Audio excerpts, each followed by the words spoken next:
Hello and welcome to this very special bonus edition of The Last Word on Spurs. If it was for the very first time, of course, you can find us on iTunes, we're on Spotify, we're across all major audio platforms, we're of course on X, we're on Instagram, we're on Facebook, and we are on Blue Sky too.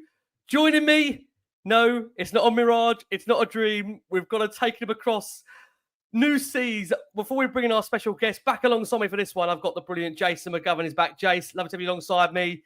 You're looking happy. It can only mean you're in Thailand and you're not over here having to deal with the transfer window. How are you? Perfect, mate. The only difference is you've got all the hot weather and I'm in the middle of a monsoon. So that's a little bit different. Every time I look at the TV, the test match or Wimbledon's on, it's blazing sunshine. I look out here and the rain's horizontal at the moment. So if we get interference, you know why. Tropical storm time. Absolutely. And Jason, obviously everybody knows you by now. Obviously having started this with me 7-8 years ago. They know that this is the time where you normally go ducking and diving and go missing when the window is open. So I know many miss you so much between the months of July to September. But we really appreciate you making this one work. We've got a very, very special guest that we've got on. I know we're going to learn a lot over the next hour because I think whenever we see this man on TV, whether it's on radio, speaks so well about a lot of different football clubs out there. And when it is a topic of Tottenham, I know speaking to a lot of fans out there, we just don't hear him enough on Spurs. So it's my pleasure to welcome to Last Word on Spurs for the first time. We're delighted to have football writer, broadcaster, journalist, the brilliant Henry Winter joins us. Henry, thank you so much for your time. How are you? I'm very good, Ricky. Jason, thanks very much for having me on. I'm just back from the under-21s, and it's always good to see not only England win, but England play with a bit of style and with a bit of fearlessness. And Archie did well out there as well. For Archie, of course, he now becomes not only a European Cup winner, of course, a winner now on the international stage. And we're going to hope that winning feeling is going to most certainly transcend it through to another season at Tottenham, where, again, I know at the moment, look, I know Jason's probably a bit more calm than some out there. A lot of people are kind of wondering, where are the signings? What is going on with Tottenham? Obviously, we're still awaiting the established first player coming through the summer that is yet to wear a Tottenham shirt. But I think the question that I think many fans want to know really is, what do Spurs want to be? I think whenever we've heard you, Henry, on TV, on radio, that's a subject that really, even in the last 20, 25 years, a quarter of a century of ENIC, we've never quite got to the bottom of actually answering. And, you know, you come onto the show at a time when we're just about to go through, well, we are going through another manager. I think it's 14 over the last 24 years. I have to ask you first, before we bring Jason as well, what do you make from the outside of Tottenham as a club? What are your feelings about Spurs in general? We have to ask. Well, focus on the positives first. I mean, you've got so much going for you. You've got the best stadium, football stadium, probably in the world after the Bernabeu in terms of facilities, architecture. I mean, I know it's not a huge issue, but it did win a rather vaunted 𝐅𝐸𝐴 award, and my dad, who was a sports architect in the States, I kind of focus on things like that. It's a huge prize. Obviously, it doesn't compare with anything you win on the pitch. So it's a fantastic stadium. The station, by the way, still needs work on it. Whenever I go in there, I think there's overcrowding on the platform. And I mean, on a very serious note, that has to be addressed, because at one point someone's going to fall off that platform. So that's obviously on a very serious note. Training ground, probably in the top 3 in the country.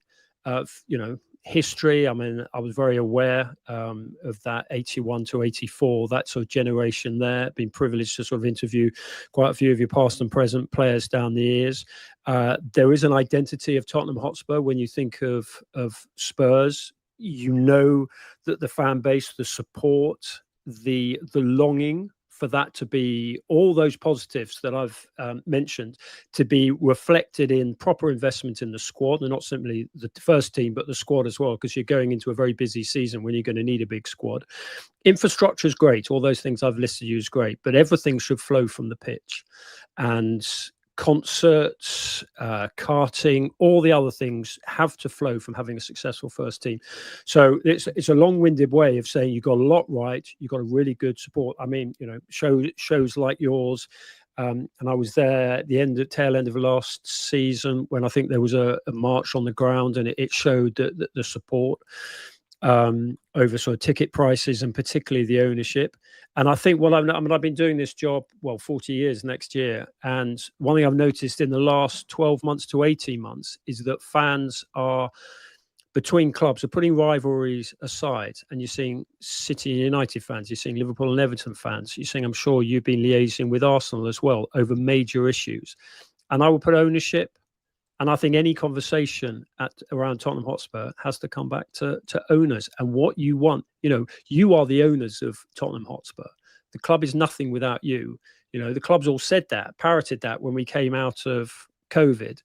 All the games behind closed doors. I went to your stadium, and it's a magnificent stadium, but it's steel and chrome and bricks and mortar. It needs flesh and blood. It needs the fans. So yeah, it's a long-winded way of saying you've got a really important and strong fan base, but you need to unite with other fan bases across the country even more, whether it's under the FSA or whether it's sort of individually between you and other groups, because the ownership is not simply a Tottenham issue. It's an issue across football. Yeah, I mean, just coming on to you, Jace, look, I think everyone knows your feeling about how you want your Tottenham team to set up and play.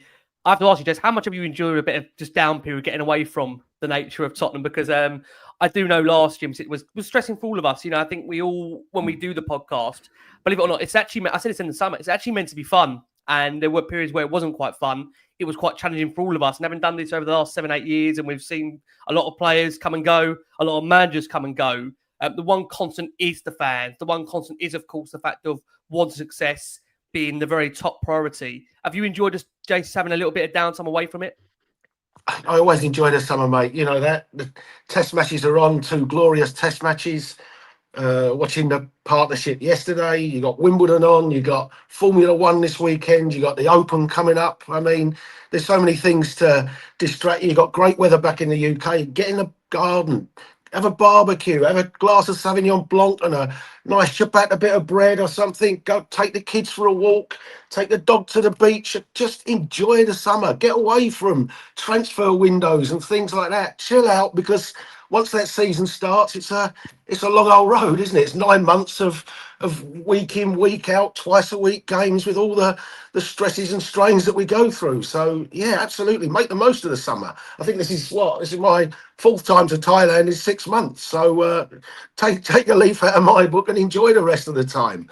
Yeah, I do agree. I think I mean, as what we've seen over the last week in football and that tragedy around Diego Jota and his brother, I think it really kind of hammers home just how much you value and should your loved ones and live every moment, because you never quite know what's around the corner. So yeah, when I say on the show, on behalf of all of us here, we send, of course, our sympathies, our prayers to the family. Unimaginable what they are going through right now, completely unimaginable. I spoke about spotlight earlier, Henry, and Tottenham, by the fact you said it, last season there was a huge amount of spotlight on the ownership. And, there's been a lot of rumours and rumblings around the fact that there does feel there may be potential either investment coming into the club, or even more seismic changes behind the scenes. You've been around football for a very, very long time, and ENIC, Daniel Levy and co have been at the helm of Tottenham for a quarter of a century. So it'd be a good place for you to start in terms of what have you made of, and you've touched upon it there, the stadium, the training grounds, the infrastructure that goes into the club. But of course, it's that silverware, and it's the fact that the fans are wanting a club on the pitch to be as successful maybe as what they've built off the pitch. Do you think that can be done under ENIC, Daniel Levy and co, given we know the restrictions over what they might pay in terms of wages, the transfer model in terms of the fact they'd like to bring in more younger-based players with a lot of potential rather than maybe the finished article? Be intrigued to know how you see that from your perspective. Well, Chelsea bringing in young players with a lot of potential, and they're paying them in their model, and they're bringing in more talented players. You only got to see Estavio last night, the way he played against Chelsea, and he's now about to join them. I mean, I saw Matthias Tell at the under-21s and was really impressed with him. He scored twice. I actually quite like the fact that he is a leader. I mean, was it the game at Craven Cottage where Ange was getting a bit of stick and he stepped in? I thought, well, fair play for a 21-year-old for doing that. So I quite like that leadership. We're always looking for sort of character in young players. But absolutely, I mean, the most important room at a football club is the dressing room, not the boardroom. And the boardroom should acknowledge that and see that and invest in that. And I think there are steps in the right direction. And for me, Daniel Levy should be a CFO. He's a chief financial officer. He's absolutely brilliant at negotiating deals. I spent a year with Michael Carrick helping him write a book, and the Tottenham Hotspur Daniel Levy contract negotiation or move to Manchester United, and Ferguson ringing him, and then him trying to sort of get through to Daniel Levy. And Michael was on holiday, I think, in the south of France with Lisa, his wife, and she was going, can you put that phone down and get us a bucket and spade out, or Jason style, take the dog for a walk on the beach. And he was just having to deal with Levy, and his frustration even then was about sort of 10, 12 years on. I mean, there was still steam coming out of Michael's. Look, Daniel Levy is there to do the best for Tottenham Hotspur, for ENIC, for sustainability, and for himself. I kind of get all that. But I just think that when I look at him, look at this picture now, I think, just smile. You are running, he's a Tottenham fan. You can't deny that. Just smile, just enjoy it. I know that you've got to juggle all these things, but at the heart, it's a sport. I know it has to be an entertainment, a sport. I know it's difficult, and he has to sort of rule with his head rather than his heart, but just enjoy it. So, I think he's a CFO. I think as a chairman, I don't think he represents Tottenham Hotspur in the way that you as fans would want it to be represented, in terms of someone who thinks about the fans. The communication is terrible. His communication is poor. It was it was a cup game about 5-6 years ago. So pre-COVID, I can't remember where we were, but he was sitting in the row behind the press box. I have never seen someone so scared and startled and wanting to leave. And I turned around and just wished him good luck in the game. And there was absolutely nothing there. At least Donna, I know Donna was not necessarily the favourite amongst fans, but you could go and sit in Donna's office and have a sort of chat with her, human chat. Actually, the other members of the board I got to know, they're decent human people.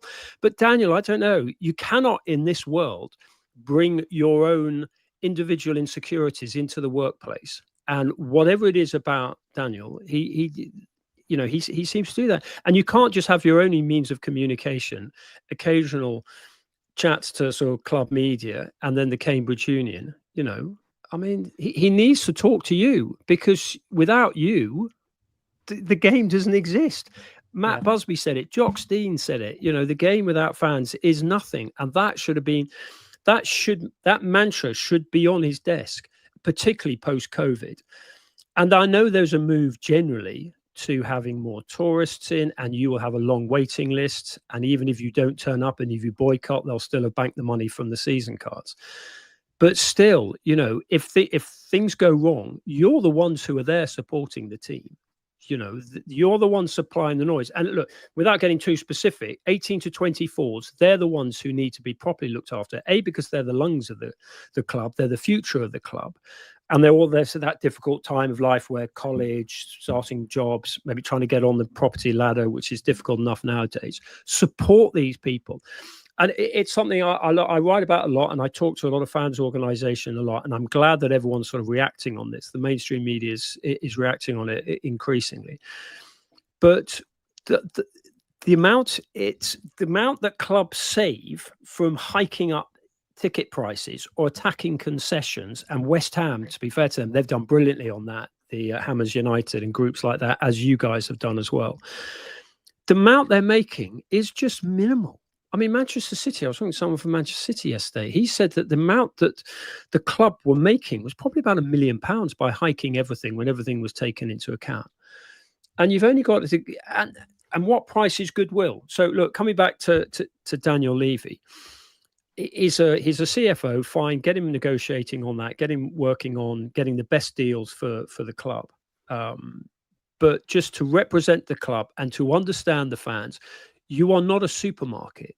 You are, with supermarkets, people can go elsewhere. Your fans, I know you're a captive audience, so treat fans properly. And look, I parrot this and I echo this sort of across the country, talking to fans groups. And it's brilliant what you do. And you go out there and you reflect the fans' true feelings. But I come back to this. Without you two, look, I'm a journalist. I come and go. I go to different clubs. But without you two, Tottenham doesn't exist long term. It's very kindly say that. I got to say, Jace, come over to you. Obviously, in the last month or so since you've been off, we've had a rare interview with Daniel Levy and, of course, the new CEO, Vinai Venkatesham. Before we ask Henry a bit about Vinai's background and how maybe the club will improve from a communication perspective, Daniel Levy has gone out and made quite a big statement as to what the future holds for Tottenham. I'd like to get your take on the back of hearing this. It's what we haven't done that is more important. We need to win the league. We want to win the Premier League. We want to win the Champions League. You know, we want to win. So that was part of an interview that was with Daniel Levy and with new CEO Vinai Venkatesham. Obviously, I think previous to that, we were being warned that it would maybe be a summer of potential reluctant spending given Tottenham's situation around what they've done previously in the cash flow situation, which again has been rumoured by a lot of high-profile journalists out there about what Spurs can and might be able to do in this transfer window. Just before I ask you about your thoughts so far on the window, what was your immediate take when you heard or listened to that interview? And that was pretty much the kind of headline grabbing moment out of it. We want to win the Premier League. We want to win the Champions League. What was your immediate takeaways from that? Well, number one, that's what I hope he would say. You know, that's got to be the aim of any supporter, hasn't it? Even if you're at Brighton or Southampton or something, you want to win. So, you know, you shouldn't be lauded for just coming out and making a statement like that. I think there's a little bit of reaction to it from some media channels. It's as if he means it this season. Well, I don't think he's talking about this season, but obviously over the course of the next 4 to 5 years, you want to get to where we were 2019 under Pochettino, where you believe you can actually, you're close enough to winning. But the key question is, it's one thing to say it, but we have this great motto at the club, don't we? To dare is to do. We have the other one that they always fall back on. The game is about glory. But if you want the glory, if you want to do the daring and doing, then there has to be a real commitment from him financially into the club. And like we say, we can't argue the amount of money that he spent. But if you're losing because of the wage policy that he operates, you know, I mean, you're talking about 𝐅𝐨𝐸𝐺𝐿 at the moment, possibly looking to Arsenal. Do you know what? I can accept a player going to an Arsenal or a Liverpool or even to a degree to a Man United on sporting grounds. Where we can't be falling behind is losing players like that purely on financial grounds. Because, you know, we were told the stadium's the game changer. And you know, we've just seen Semenyo sign an extension at Bournemouth. If we're losing out to clubs like Bournemouth because of financial details, then the dream of winning the league and that is never going to. Well, I know Leicester won it, but let's be honest, it's not going to come to fruition when you're battling the clubs that we are. So, you know, he has to find some way of breaking this strict wage structure. And I mean, we'll lose Sonny soon. We think we'll lose Sonny soon, who's the club's highest paid earner. So we'll be back to, you know, the club highest paid player around about 170, 180 grand a week. Then you're not really going to try and challenge for titles and Champions Leagues if that's going to be your wage budget. So he has to find some way to back those words with his own actions. Yeah, it's going to be fascinating how it does work out. Obviously, the one big change in Spurs' boardroom over the course of the summer has been the arrival of Vinai Venkatesham, who, to be fair, I think when you saw that first interview that he did give alongside Daniel Levy, he come across very, very well. And he also gave a description as to why Thomas Frank was handed the job. Let's hear him discuss that, and then we're going to bring in Henry's thoughts on Vinai's introduction to Tottenham. So we ran a really, really thorough process at speed. We defined 10 characteristics that we think are important to be a successful manager at Tottenham Hotspur. We analysed in real detail, through our technical staff led by Johan, more than 30 candidates. We had a shortlist. We spent a lot of time with the shortlist, and Thomas was absolutely the number one candidate and could not be more excited to have him join the club. You know what, Emery, it's probably the first time we heard somebody from the upper echelons at the club really, I think, connect with us on a communication level that maybe we haven't heard in the last 10, 15 years. You know, I think as fans we've been somewhat at sometimes bewildered, bemused by certain releases of I'd say, interviews from people around the football club. But I think Vinai's opening interview really struck a tone with fans that there seemed a genuine care in what was being said. But again, I will say this to bring that balance to the show, that I know a lot of people want to see actions rather than words, and he will be held accountable based on what does happen under, obviously, of course, his remit here. I think you have had the pleasure of knowing Vinai from a football level, football basis. Tell us what you think about him as a person and how maybe you feel he could come in and maybe affect things for the club from a communication PR perspective. Yeah, I mean, when I heard that he'd been appointed, I immediately thought, actually, that's a clever move by Daniel Levy, and maybe it's an acceptance that he knows what his own weaknesses are, which is an utter failure to communicate properly with the most important people at the club, which is the fans. Vinai is a brilliant communicator, but he's far more than words. And his deeds as well. I mean, we've communicated by email, by WhatsApp, and not since he joined Tottenham. I just sent him a good luck message. But when he was leaving Arsenal a couple of years ago, the two of us just went out for lunch and had a sort of long chat. And the good thing about Vinai is you don't simply just sort of chat about football. You talk about family, about life, things that are going on in the world. He's a very empathetic individual, brilliant communicator, as you will see, which is absolutely vital. But I mean, he's not there just to sort of, be a smiling face and to chat. He will make things happen. He's a good football person, very strong on women's football. I mean, he partly drove the sort of the women's side at Arsenal. I mean, I messaged him when I knew he was leaving Arsenal. I said, that is a huge blow for women's football generally in this country, because he was very much the one who drove it. In Premier League meetings, the importance of the women's team. So that's a plus for you. Community side, I've done community events with him, and he gets it. And you've got a very good community operation. I mean, your players throw themselves wholeheartedly into it. Gary Mabbutt does amazing work, and you're not in the most advantaged of communities where Tottenham Hotspur is based. And you're doing really important work there. And Vinai will add to that. He will,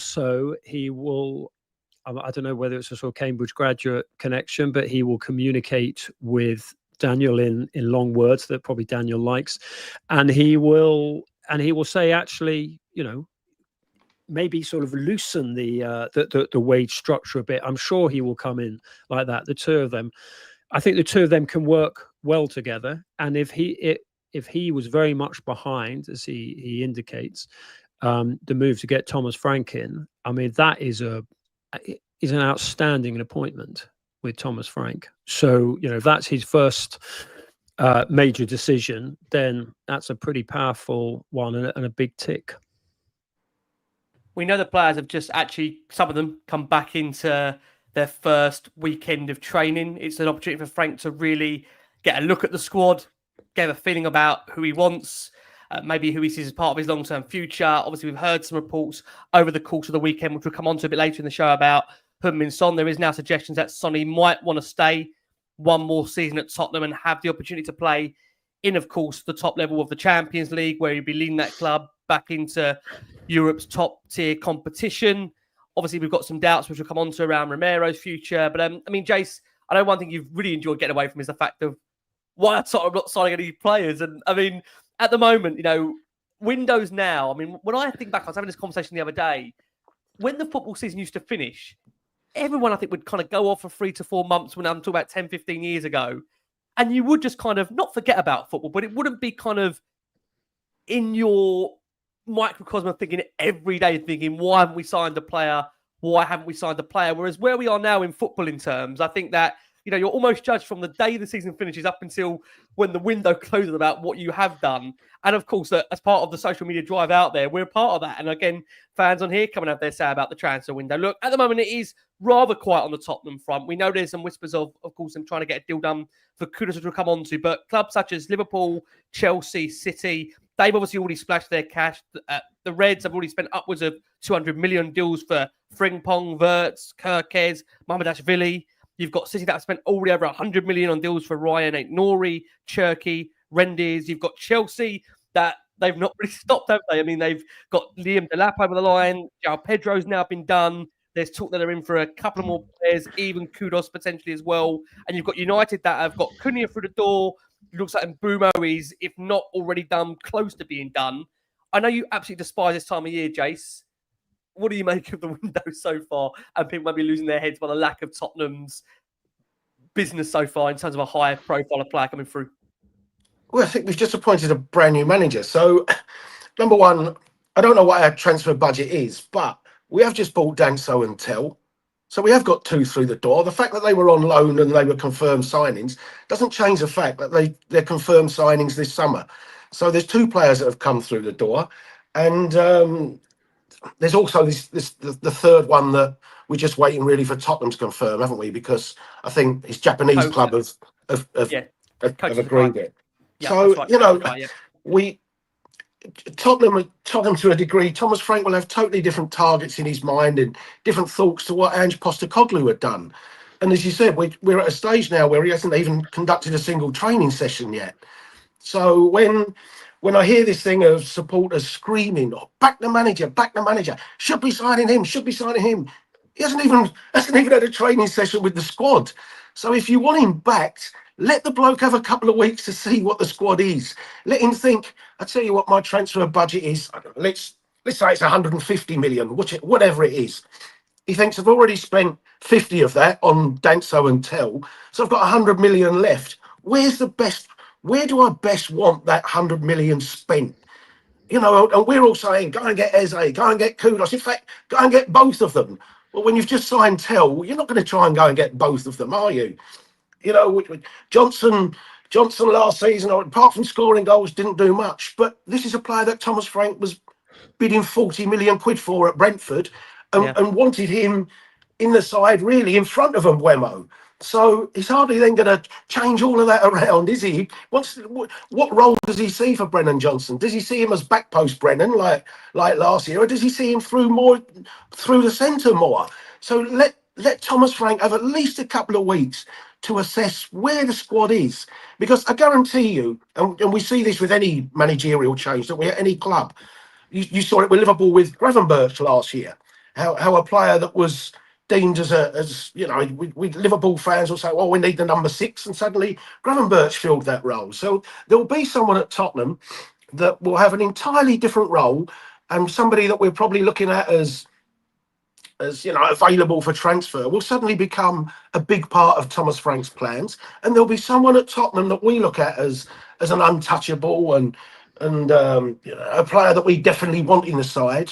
Maybe it's a new doggy, maybe it's a Porro, maybe it's whoever it is that Thomas Frank will look at and think, do you know what, you don't quite tick all my boxes, and I might try and sell you on and raise a little bit more money in that way. So let the guy work for those couple of weeks. And if you want the manager backed, then that means let him decide what he wants to do. Don't just say to him, go and spend on him and go and spend on him and get this one in and get that one in. Players that he may not even want in positions that he doesn't think are important to the club. So, of course, I don't expect Tottenham to be signing 6 players by the end of June. It's ridiculous. But, you know, for me, and the other part of it is, we keep talking about we want proven Premier League players that can come in and make an impact straight away.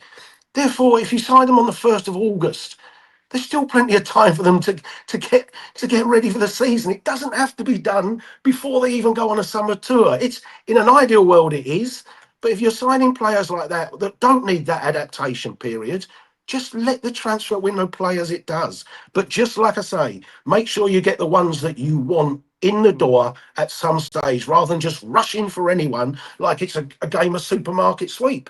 Yeah, I think what a lot of people are intrigued to know, Henry, is that, look, Frank, I think you're going to come on to him in terms of a bit of detail on the man himself.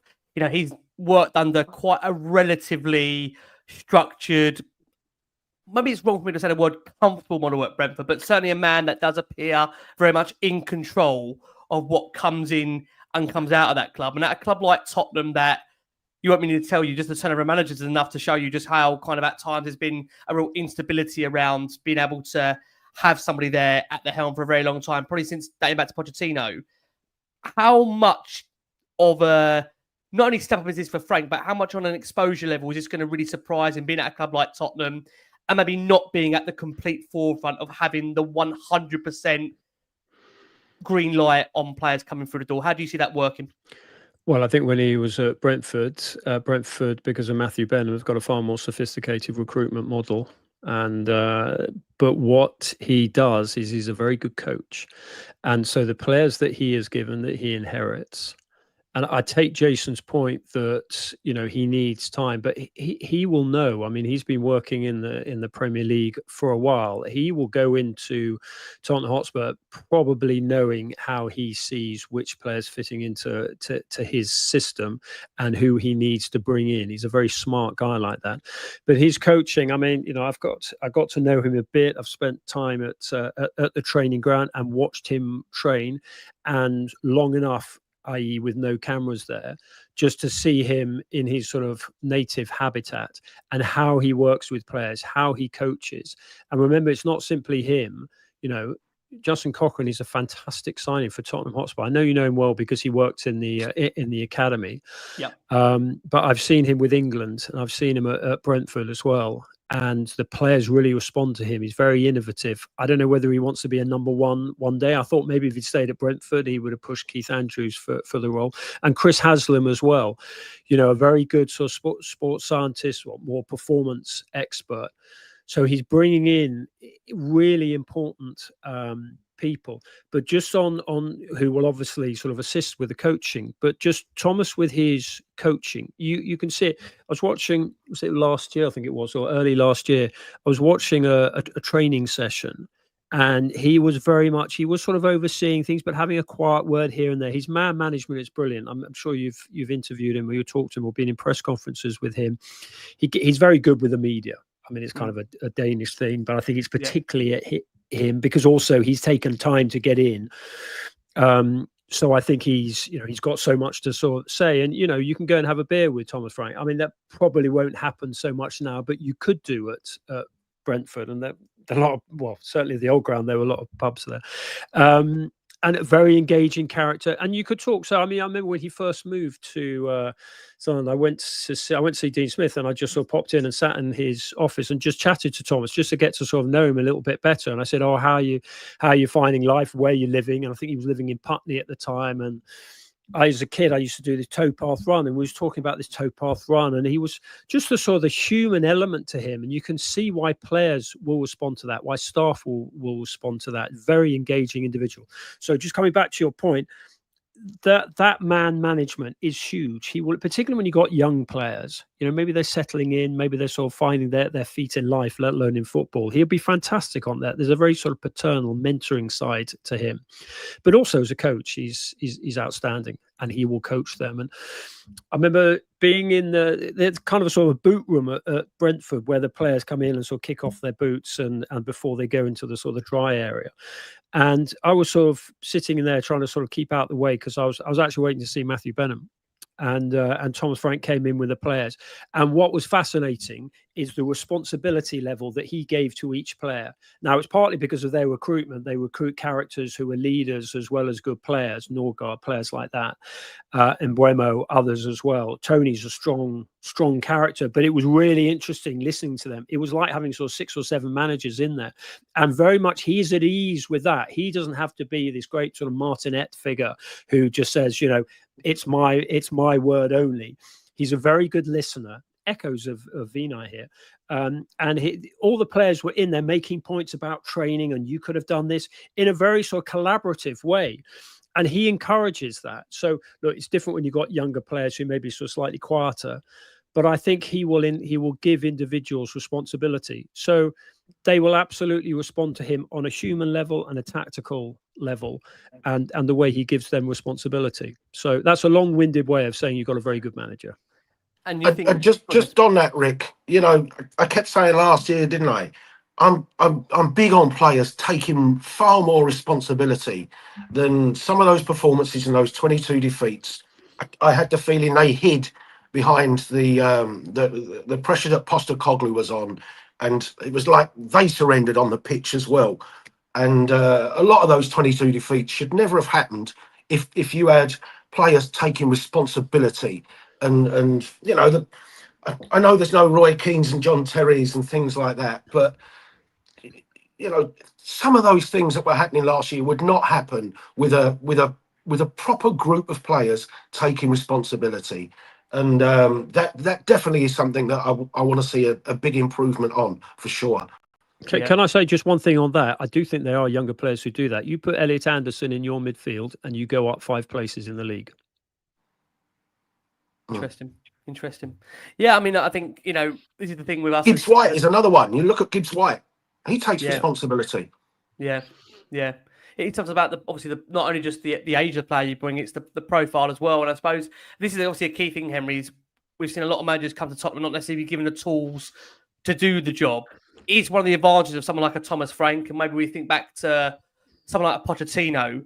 This is a coach, this is a man that is renowned for making players better, probably taking them up a few levels where arguably maybe they wouldn't have got to without that respective coach. I mean, is that probably one of the advantages when you look at him as a manager? He gets the absolute maximum out of what he works with, and that's why, again, maybe Daniel Levy is salivating at the point of having somebody like that will get the maximum out of the tools that he's got.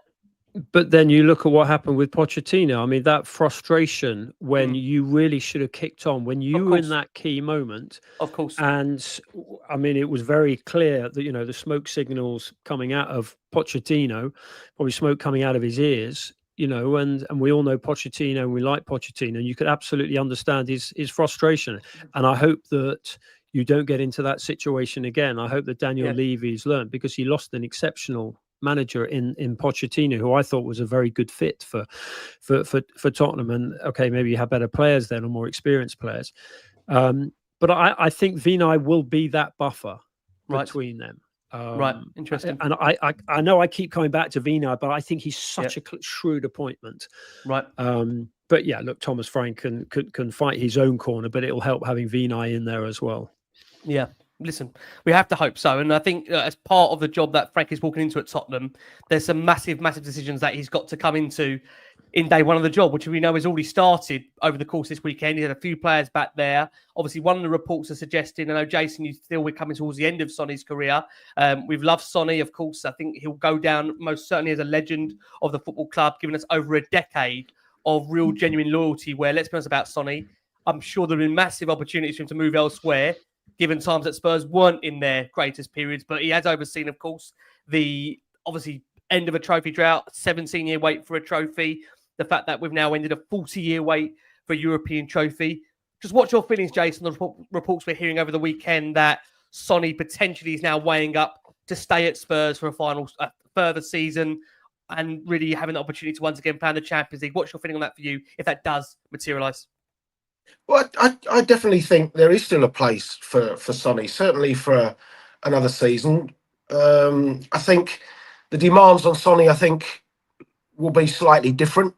I think we may have to accept that Sonny can't be a guaranteed starter every single game, but with 8 Champions League, or minimum of 8 Champions League games, a minimum of 2 domestic cup ties, 38 Premier League games, there's 50 games to start with and with injuries and things like that, rotations and things that go on, I still think Sonny can be starting 25, 30 games next season.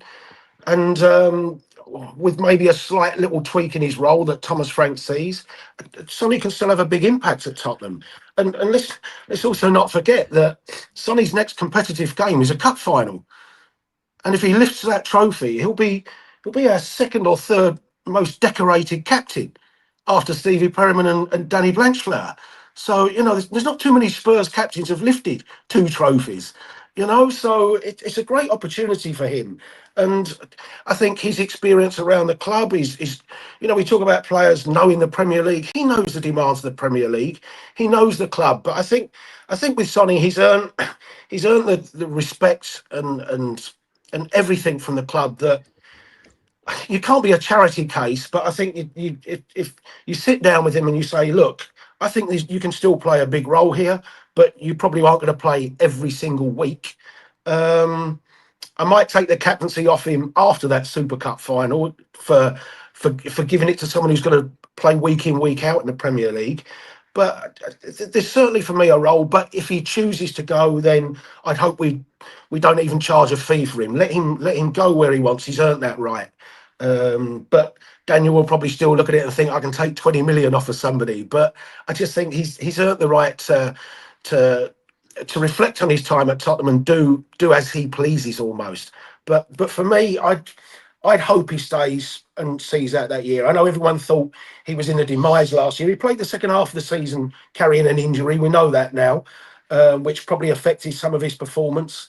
I think the captaincy weighed heavily on him through a really bad period. We saw all those scenes at Everton, remember, when he was coming over to supporters afterwards. I think when you're the captain and you're facing that pretty much every week, like at Fulham, like at Everton, like at Bournemouth, that's tough to do as a captain. And he's not the most up and at them on the pitch type of captain, is he? He leads by example off of it.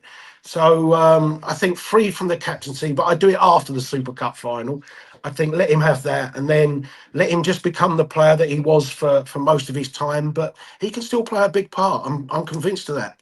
What's your gauge view on it, Henry, with Heung-Min Son? You know, a man that's decorated hugely by Spurs fans, as Jason's touched upon there. Are you surprised that Sonny's still a Spurs player 10 years later after signing? What do you think the future holds for him? I mean, I understand the sort of the emotion, and Jason spoke very eloquently, and the case to keep Sonny. I just think what would be really sad, and you see this with players when clearly they are in decline and when the pace, the snap has gone, and where there are other younger contenders, challengers, particularly with a new manager in a domestic league, which is so much about sort of pace and physicality and relentlessness. I think what would be sad is that a player who has done so much incredible service to you, for you, and I think it's one more goal, and he goes alongside the great Chivers as fourth in the, I mean, you'd know the stats better than I would, but I think he's very much in, I think he's in your top, I think he's your fifth at the moment. One more goal, he goes alongside Chivers. So I think what would be great if he scored one more goal in the Super Cup, lifted that, and then moved on, because I think there's nothing worse than seeing a great player walking down Sunset Boulevard and tripping on the pavement. You want them, a great player and the great servant he's been to the club, you want the memory and for him to go out on a high, whether it's there in Bilbao, whether it's winning the Super Cup. But I do think his race is run at Spurs. Okay. I have to ask you, Henry, about Christian Romero. It always feels with Romero, whenever there's a interview, it's quite an explosive one. Obviously, at this time, we're not sure what Romero's future is at Tottenham. We know there's been heavy interest from Atletico Madrid. The reality is, I think with Romero, we're going to find out very, very quickly as soon as he comes back to training, or if he comes back to training, what the future holds for Christian. I know there's kind of 2 or 3 schools of thoughts on this. There's a lot of Spurs fans that feel that if you're selling Romero, that message you're sending to the rest of the club isn't a good one, because you're letting go arguably one of the great centre-backs in the world. There are some out there that suggest that simply his availability has not been enough, and being fit for a quarter of a season, and maybe, saying this all due respect, always seemingly available for every international tournament or friendly coming up, I know has rubbed Spurs fans up the wrong way. There's some out there that just want players that want to play for the football club. But there's no doubt about it. I think I've said this on numerous episodes now, that since that final for me, Romero won Tottenham that Europa League final, in my opinion. The way he got in Harry Maguire's head, the way from the start of that final he took the players over for the huddle into the Manchester United half. There is something very special about him when it comes to finals, for getting clubs over the line. The biggest thing for me is I want players that want to be at Tottenham. And I suppose that's probably the key thing we don't know right this second.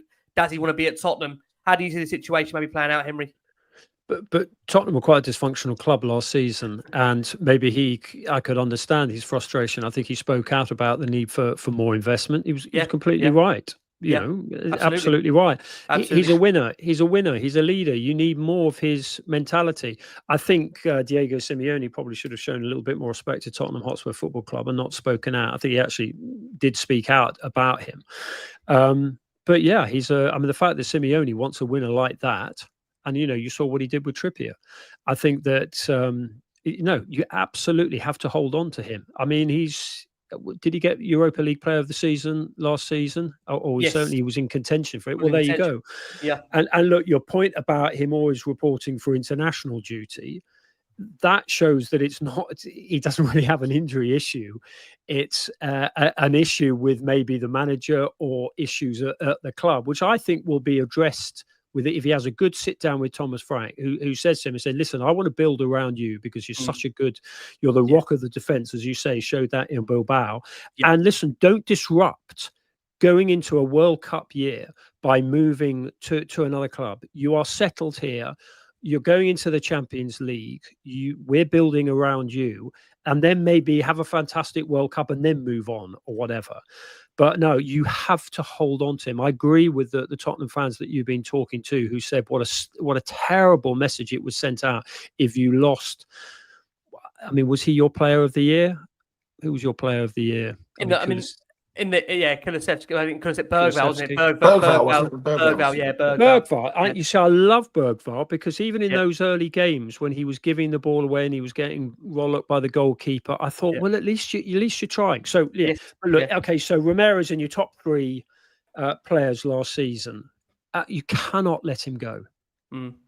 That'll be the worry, isn't it? It's the message that then sends to the rest of the squad and the thing about how they will feel about potentially getting away from Tottenham. But it does feel like a massive summer. Go on, Henry. Sorry. And potential signings as well. Not simply for the players already there and for the mood of the fans, but for, if you are going to go, I think you missed the boat on Semenyo. You should have sort of acted early. I think he would have been perfect for you. But Kudus will probably come if you play West Ham more. But what sort of message does it send if you're going into a dressing, you're driving up that amazing drive to the training ground and you see Romero heading in the other direction? No, you have to keep him. Yeah. I think, again, coming into this season, it's a difficult one as to know what the real expectations are, because if you look at the cold, hard facts, and Postecoglou achieved 5th in his first season. Second season, he wins a trophy. I don't know, again, with that, different feelings about how we got the trophy and what he had to do to sacrifice to get us the trophy. But for Thomas Frank in this first season, what is, Henry, in your opinion, realistically success for him? What do you see that being? Success from a fan's perspective, from a football neutral's perspective, or from a Tottenham Hotspur boardroom perspective? Well, because that is fair. Give us all 3 views. Give us all 3, Henry. Give us all 3. Well, I can say, from Levy's perspective, it's finishing 5th. From, even though he says he wants to win the Premier League, I mean, has he looked at what? I know he's thinking longer term, but have you seen how well run Liverpool are? Manchester City obviously investing, everyone else investing. You invest in the team. Good to see Thomas Frank smiling there with Daniel Levy behind him, but Daniel Levy needs to be fully behind him by investing in the team. Anyone can talk about, we want to win the Premier League and the Champions League, but you've got to have the team to do it. And also, more significantly, you've got to have the squad to do it. The game's about finishers as well as starters, to use that horrible rugby phrase. So, I mean, what is success? I want to see, I love going to your ground. You've got a brilliant director of communications, irony, a club that's not known for its communications, got a very good director of communications in Anthony Marshall. I want to see, Jason's so right, to dare is to do. I want to see front foot football. And what we're seeing increasingly, look at PSG, that's front foot football. I know they're a world away from Tottenham at the moment. But just attacking football, and part of the criticism of Pep Guardiola has been, is it too much possession pace? There's some really fantastic players. So look, I want to see attacking football. I want to see more of your academy kids given a chance. I know Mikey Moore, there's a debate about contract, things like that. Just let these kids breathe. Interesting, you've got Justin Cochran who's coming in, who will know about that. And then, what is success?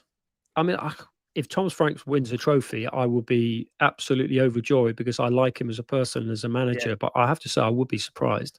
I mean, moving on from a sort of 50-50 Super Cup or 60-40 Super Cup.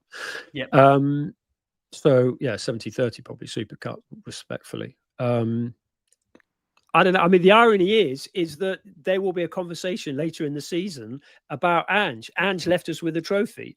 And Thomas Frank, who is a better manager than Ange, will he win a trophy? So, he's not going to win the Champions League. He's not going to win the Premier League this season or next season. But I think he will settle things down. He will build. He'll play good football. He will recruit intelligently. But your last trophy in 2 or 3 years might be Ange's moment. What do you think, Jace? I mean, look, you've had a few more weeks now to process the whole thing, and the fact that new man's coming in. This is the hard thing, isn't it? 'Cause again, you have to kind of reset again. You have to go again. I know that's one of your frustrations, Jace, why maybe you wouldn't have pushed the button on Ange, is by the fact that you've then got to go right, start again. I know some have called it a reset, some have called it a rebuild. I've called it a rebalance. That's how I've seen it and termed it. I'll be intrigued to know what they do this summer. I know some fans will know very quickly by the end of the window how they'll feel what it can be deemed a success. But in your mind, what do you want to see for next season? I kind of say for a man that I know, bless you, you kind of, it's a 2.5-hour journey from home to the stadium and then back again. You know, to do that journey, you know, from Thailand, that's impressive. I tell you what, if we haven't ever seen like Larson, it might be from bloody Thailand. In this upcoming season, for you to do that journey week in, week out, I know you've got to feel you've got to feel the club are going to be winning games, right? Because I know none of us can go through what we went through last season. As much as we love the football club, it was very, very tough for a lot of fans.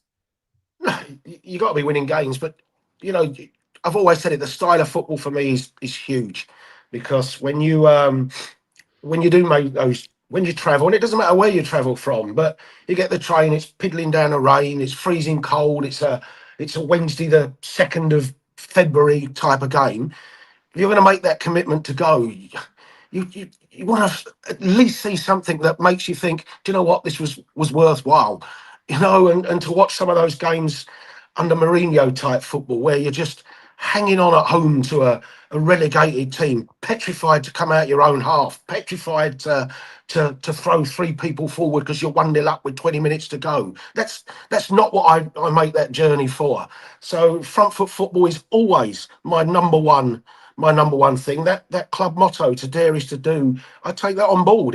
That's the football that I expect to see. I want to see a number 10 play a risky pass, and if he loses the ball, so be it. I don't want safety going backwards, pragmatism type football. I'm not interested in that. You know, I know it sounds absolutely bizarre, but you know, the day we got absolutely caned by Bayern by 7-2, I still actually enjoyed watching that game of football. You know, to see an elite team play elite level football was, and I came out of the stadium and I thought, that's how I want Tottenham to be. I didn't sit there and moan and groan. Yet there's other games where what was the game like? What was one of those cup games we covered at home to, was it Peterborough or something a couple of seasons ago? We beat them 1-0. Remember that? Yeah. I mean, a game like that is not what floats my boat. I'd sooner take the 7-2 loss to Bayern than that horrendous. Was it Peterborough? I can't think it remember. was now. There's been It so was many Peterborough or Colchester or someone like that. I forget who it was, but yeah. you know that's what I expect. So, Yeah. but I do feel that the momentum we got from last season can't just be lost. Where we say, I tell you what, let's go back to battling for the top 4, and if we finish 6th, and you know, that's a chance to build on that. You've got some momentum now. We've got that monkey off our back, and the one question mark against Thomas Frank, as I've said, is that, and maybe that's partly Brentford's remit, but you know, to have played 7 domestic cup ties against a Premier League side and not won any of them, that won't be tolerated at Tottenham. It definitely won't be tolerated at Tottenham. So, you know, you do want to see us at least in the latter stages and feeling that there's something to build on. And, you know, that Super Cup is it's almost a get out for him nice and early, because it is still a trophy. And in Europe, I think we underplay it in the Premier League. We look at it as a glorified Charity Shield type game. But across Europe, it's something they take seriously. Look how many times Real Madrid's and AC Milan's are on that trophy. And it's a trophy that our name is not on. And the great clubs around the world that are all on that trophy, or the great clubs in Europe.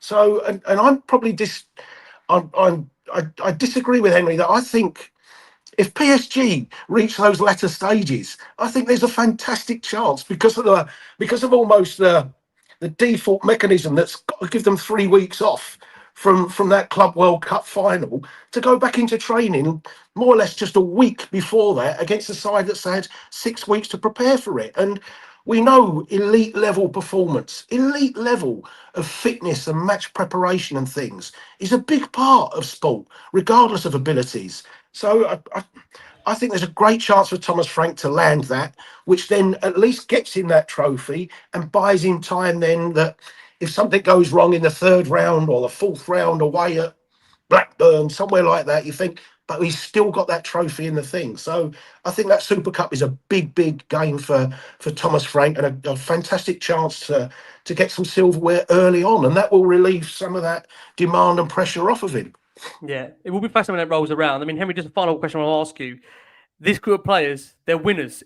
It's not something that a manager at Tottenham has been used to coming through the door when they're picking up a group that have won a trophy. How much do you think that can be a benefit to Thomas Frank? The fact that these guys have just come off the back of winning, and there was a real, I think, strong togetherness, a unity of the group, which, as Jason has alluded to, wasn't there enough last season in the Premier League games. But the fact we saw what we saw at the end of last season, Bilbao, the parade, how much can that really help Frank in his first season, where Jason says there's challenges there, competing in cup competitions, competing at the Champions League, which you wouldn't obviously been accustomed to doing. How much can that benefit him potentially? It's about not simply raising your level for one game, for one final, for a cup run. Yep. I mean, everyone sort of traditionally sort of looked at Tottenham Hotspur as a cup team, but you're going into the Champions League, which is even more of an extended league now. And obviously the Premier League is that marathon assault course. So yeah, they've got to raise themselves. They are winners, and they have to remember the celebration, but they've also got to park that, if you can park an open top bus, and actually just focus on every single game. I mean, you say they're winners, and they are winners in terms of that game, but I don't think we saw, and Jason alluded to it earlier, I don't think we saw enough of that winning mentality throughout games. No. Players have to take responsibility for going out and winning. Every time they step on that famous pitch, every time they represent Tottenham Hotspur away from home, they have to go out and win that game. And stir up the spirit of Bilbao again, particularly that amazing defensive performance late on. And they know they've got that. But, that can't just be for the scrapbooks. That has to be every game.